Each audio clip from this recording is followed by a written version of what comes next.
talk about the advantages and disadvantages of Wi-Fi. First, let's talk about the advantages. No need for cables. Devices can connect to the internet wirelessly. Allows users to move freely within coverage area while staying connected. It supports multiple devices at once, like phones, laptops, tablets, and etc. Let's move on to the disadvantages of Wi-Fi.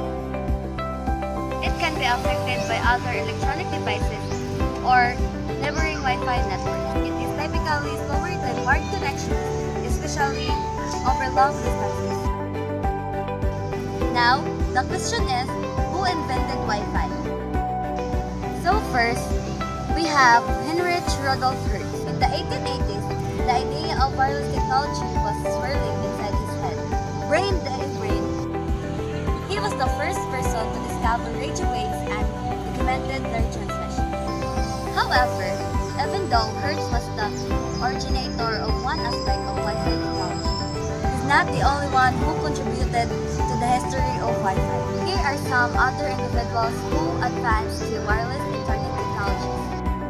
We have Dr. John O. Sullivan. He is the engineer responsible for coming up with wireless local area network. A wireless local area network is a computer network that links multiple devices using wireless technologies. The invention of wireless local area network helped Wi-Fi signals be reliable and fast.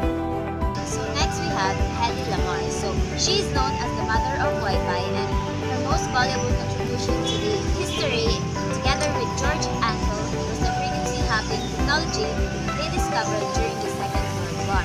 So the seemingly smaller